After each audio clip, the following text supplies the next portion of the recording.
T-shirt makes me look kind of naked.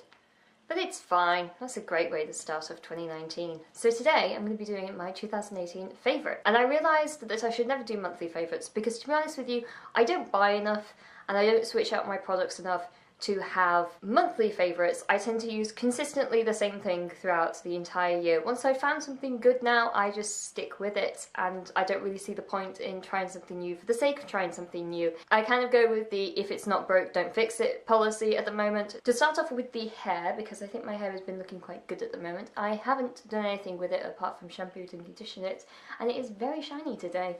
I'm very happy with how my hair has been growing out since I donated it, and I've also had a lot of colouring done. You can't really tell because of the lighting, but I do actually have a balayage in at the moment just because I had the idea of going fully blonde at the start of the year, realised that was a massive hassle, so now I'm growing my roots out and then having some kind of like balayage ombre thing instead, which is far more manageable because it means I don't have to go to the salon every couple of weeks to get my hair dyed, because my hair naturally grows quite quickly, so having something that's full colour is just a lot of hassle. So balayage it is then, even though you can't really tell on camera. So one thing that I have been using is the ginger shampoo from the Body Shop. I never used to get dandruff at all, it was never a problem. I have a sort of normal to oily scalp. I have to wash my hair sort of every 3 days, so it's quite standard, but I don't tend to get dandruff apart from this year. And very randomly I started getting dandruff at the sort of the middle point of this year, so I went to get the ginger shampoo from the Body Shop.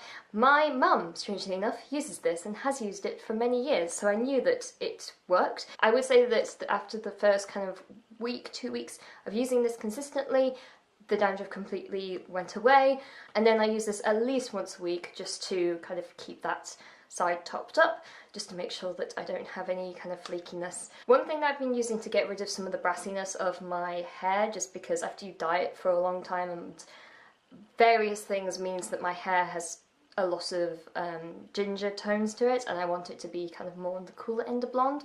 And to kind of keep that up, I've been using a silver shampoo. This is Bleach London.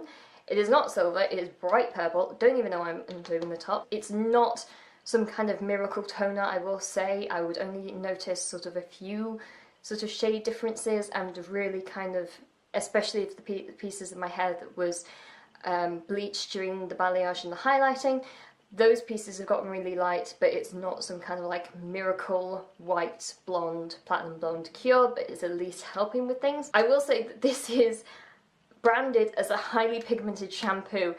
This is so pigmented, my hands get stained purple. If you are going to use this, I would recommend firstly making sure that your cuticles aren't really dry, because it will stick to any and all dry skin on your hands. If you are worried about that, maybe use gloves, because it's very, very pigmented. Basically just get a nail scrubber and scrub my fingers with it, because it does a really good job, but it just has the unfortunate side effect of slightly staining your hands. Sorry, I just had a coughing fit, that's why I look suddenly really red. So I've been focusing a lot on skincare recently, and one company that I have been liking a lot is The Ordinary, and this is the Abnormal Beauty company. It's a relatively new company. I found I only started recognising their products sort of January last year, so I've been using them for about a year. One of my favourite parts about this company is that they are using very high-end, or is perceived to be very high-end chemicals and formulas, and having them at an affordable rate. So for example, hydrochloric acid and salicylic acid in this format used to be very expensive. However, each one of these pots are around £5 to £7, something like that. So it's actually making sure that, you know, skincare is affordable for all, and I really do appreciate the fact that they haven't just kind of shoved up a huge markup on these products. It comes in very simple packaging, the droppers are very simple. I like the fact that these are glass.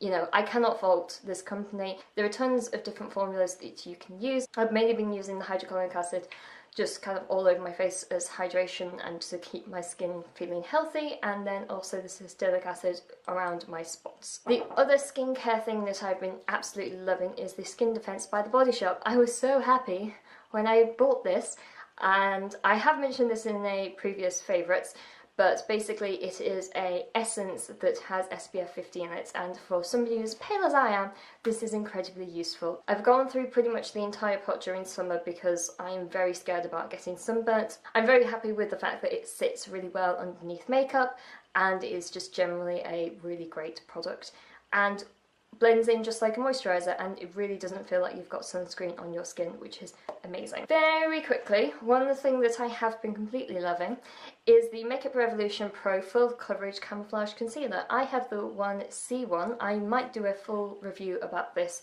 concealer later on because it is absolutely amazing. If anybody's ever looked for MAC's Full Coverage Concealer, the one that comes in a little glass bottle, and want a dupe for that, go for this. Literally, it feels like the exact same stuff, and it is, I think, like £6 or something like that. It's completely insane.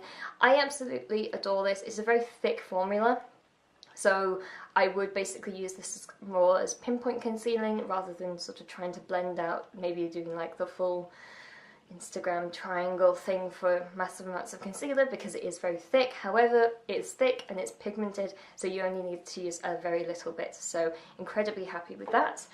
And with that, I've basically been using the Fenty Beauty foundation. This is my third bottle of this, so I've gone through basically 2 bottles in the last year. So a bottle will last you 6 months, so as much as it is quite an expensive foundation, I think it's like £26, in the long run it is so worth it because it actually means that you're using a lot less foundation. Thank you, Rihanna, who is apparently also now making bras.